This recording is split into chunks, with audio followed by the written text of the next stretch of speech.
হাসান। শাকিল, এবার নিশ্চয়ই শুনতে পাচ্ছেন হাম এবং সংক্রমণ নিয়ে নতুনভাবে এই হাসপাতালে কতজন রোগী ভর্তি হলো, বিস্তারিত কি পরিবেশ সেখানে জানতে চাই।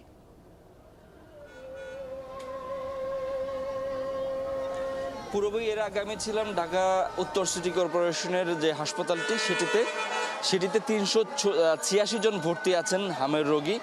আর এই সংক্রামক ব্যাধি হাসপাতালে ভর্তি আছেন ৩৫ জন হামের রোগী। এর মধ্যে ৩৩ জন সাধারণ ওয়ার্ডে আর 2 জন আছেন আইসিইউতে।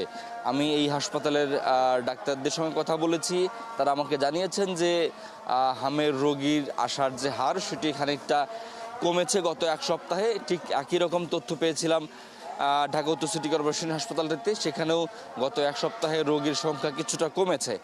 অর্থাৎ এই দুই হাসপাতালের চিত্র এক সপ্তাহের পর্যালোচনা করলে দেখা যাচ্ছে যে হাসপাতালে রোগীদের আসার হার খানিকটা কমেছে। অর্থাৎ হামের যে প্রকোপ সেটির খানিকটা হলেও উন্নতি হচ্ছে, এমনটা ধারণা করা যায় এই দুই হাসপাতালের চিত্র দেখলে। আর পাশাপাশি মৃত্যুর হারও এই হাসপাতালের চিকিৎসক বলেছেন যে গত 7 দিনে তাদের হাসপাতালে একজনও মারা যাননি। তবে কোভিড হাসপাতালটিতে অর্থাৎ উত্তরের হাসপাতালটিতে গত 24 ঘন্টায় একজন মারা গেছেন। পূর্বে শাকিল, শাওন ছিলাম আপনার সঙ্গে। অনেক ধন্যবাদ এই মুহূর্তের তথ্যগুলো জানাবার জন্য।